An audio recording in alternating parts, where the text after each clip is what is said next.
Sampai kita semua selamat sore, shalom. Baik, terima kasih untuk kesempatan yang telah diberikan kepada saya.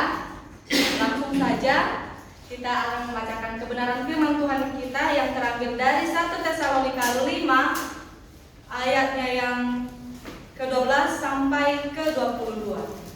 Kita membacakan secara responsoria. Kaum laki-laki yang ke-12 dan kaum perempuan yang ke-13. Namun sebelum itu saya akan membacakan teks ataupun nats Alkitab yang diberikan oleh lembaga Alkitab kita. Kaum laki-laki dipersilahkan. Ayatnya yang ke-12. Kami minta kepadamu saudara-saudara supaya kamu menghormati mereka yang bekerja keras di antara kamu, yang memimpin kamu dalam Tuhan dan yang menegur kamu. Dan supaya kamu sungguh-sungguh menjunjung mereka dalam kasih karena pekerjaan mereka, hiduplah selalu dalam damai seorang dengan yang lain. Dan kami juga menasihati kamu, saudara-saudara, tegurlah mereka yang hidup dengan tidak tertib, hiburlah mereka yang lemah hati, belalah mereka yang lemah, sabarlah terhadap semua orang. Perhatikanlah supaya jangan ada orang yang membalas jahat dengan jahat, tetapi usahakanlah senantiasa yang baik terhadap kamu masing-masing dan terhadap semua orang. Bersukacitalah senantiasa, Tetaplah berdoa. mengucap syukurlah dalam segala hal, sebab itulah yang dikehendaki Allah di dalam Kristus Yesus bagi kamu. Janganlah padamkan roh.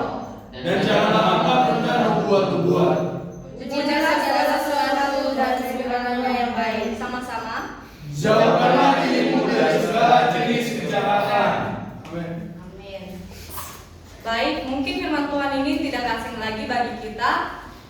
Baik, saya akan memberikan tema yaitu bersukacita di dalam Tuhan.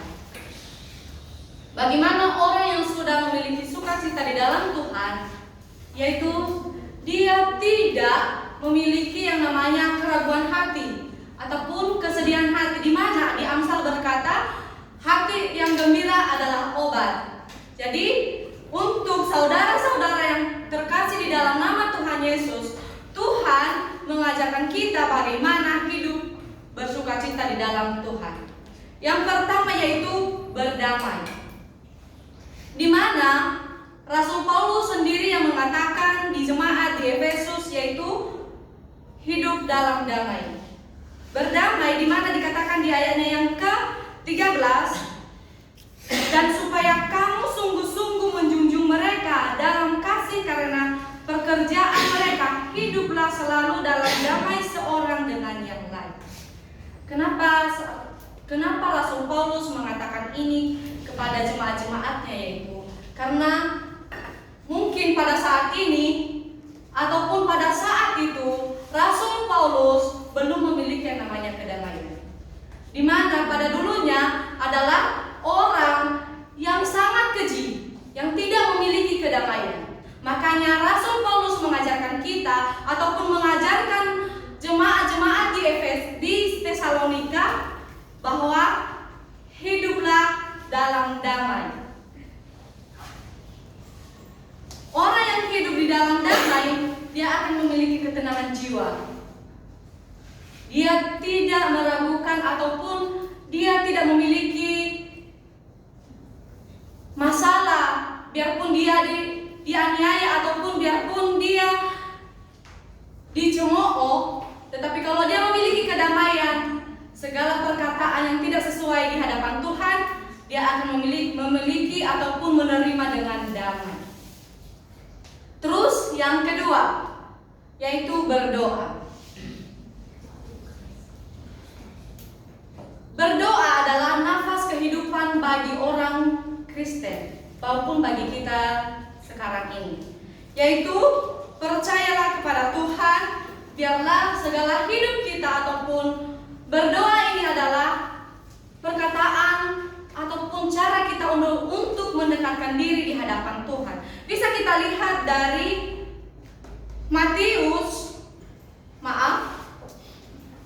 dari Markus pasal 11 ayat yang 25, satu orang membacakannya kepada kita. Markus 11 ayat 25. Beginilah firman Tuhan, dan jika kamu berdiri untuk berdoa, ampunilah dahulu sekiranya ada barang sesuatu dalam hatimu terhadap seseorang, supaya juga Bapamu yang di surga mengampuni kesalahan-kesalahanmu. Iya. Jadi, sebelum juga kita mendekatkan diri di hadapan Tuhan, terlebih dulu kita akan memiliki yang namanya kedamaian. Biar apapun yang kita miliki, biar apapun yang kita minta di hadapan Tuhan, Tuhan akan mendengarkan. Ada sebuah ilustrasi seorang anak kecil yang diajarkan orang tuanya, yaitu selalu berdoa. Mereka makan bersama. Tetapi orang tuanya mengajarkan bahwa Tuhan terima kasih atas semua berkat dan anugerah-Mu. Dan di suatu hari saat ada anak ini berjalan ke sekolah, dia mendapatkan yang namanya cobaan. Tetapi karena dia yakin dia tidak bisa berbuat apa-apa, dia hanya berdoa kepada Tuhan dan berkata, Tuhan berkatilah. Dia tidak tahu bahwa perkataannya itu tidak sesuai dengan apa yang dia minta.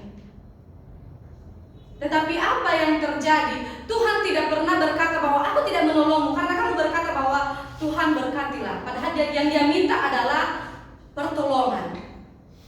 Tetapi yang Tuhan inginkan itu adalah ketulusan hati. Karena di dalam doa adalah ada kuasa yang lebih besar dan yang lebih kuat. Tetapi oleh karena itu saudara-saudara yang terkasih di dalam nama Tuhan Yesus, saya yakin dan percaya kita semua ini selalu berdoa. Tanyakan pada diri kita masing-masing, apakah kita sering berdoa apa tidak? Amin. Amin.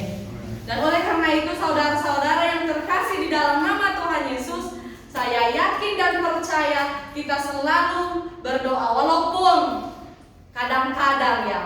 kadang-kadang kita di sini ada yang namanya berdoa sekali-sekali, ada yang berdoa hanya jadi saat Tuhan mengetuk pintu hati kita.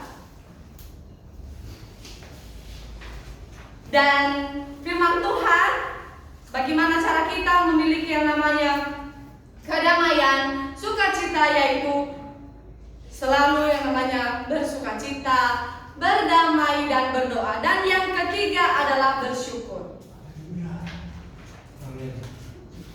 Mengucap syukurlah dalam segala hal. Kata mengucap syukur memang sangat mudah untuk dikatakan, tetapi sulit untuk dilakukan. Amin, saudara. Amin. Di mana dikatakan mengucap syukur tidak mudah. Bahkan sering kita meremehkan yang namanya kata mengucap syukur. Karena kenapa? Mengucap syukur itu sama Tuhan, Tuhan terima kasih. Tetapi kalau orang lain menolong kita hanya dia punya sedikit pun, kita dengan berkata terima kasih. Tetapi kalau Tuhan menolong kita setiap saat, setiap waktu, Tuhan entahlah aku mau berkata terima kasih atau tidak. Introspeksi diri jikalau ada di sini di antara kita yang masih belum sering-sering mengucap syukur. Karena Tuhan berkata, mengucap syukurlah dalam segala hal.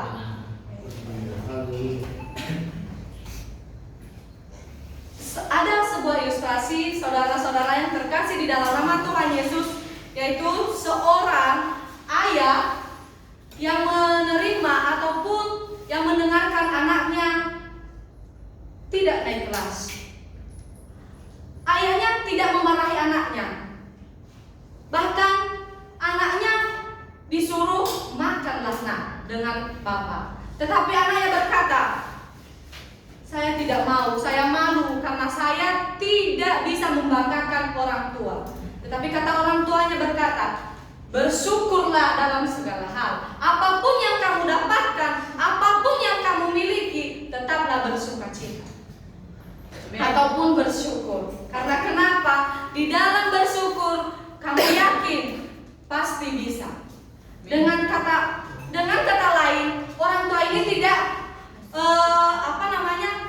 tidak membuat anak itu kendor rasa semangatnya untuk sekolah. Tetapi ayahnya berkata bersyukur. Ayahnya mengambil syukuran di rumahnya. Kenapa? dia yakin, dikatakan di teman-temannya bahwa kita berdoa supaya anak saya tahun depan dia pasti bisa naik kelas. Karena kenapa? Saya yakin dia pasti bisa. Tetapi kata orang lain berkata, kenapa kamu mengucap syukur? Kamu tidak tahu anakmu ini sudah membuat engkau rendah. Kata ayahnya berkata, tidak. Mestinya kita mengucap syukur. Apapun yang diterimanya, bahkan apapun yang dimilikinya, kita tidak boleh kendor. Kita harus memberikan yang namanya semangat untuk dia. Kita yakin dia pasti bisa. Dari ilustrasi tersebut teman-teman, bahwa segala apapun yang kita miliki, bahwa segala apapun yang kita harapkan, jangan pernah kita berkata karena hal lain, untuk apa saya mengucap syukur. Dari ilustrasi itu, seorang bapak itu mengajarkan kita bahwa mengucap syukurlah dalam segala hal. Terus bagaimana kita mengucap syukur di dalam Tuhan? Yaitu yang pertama tadi, bersukacitalah di dalam Tuhan. Merupakan anugerah bagi kita, yaitu hiduplah dalam damai, berdoa, dan bersyukur. Terima kasih. Amin.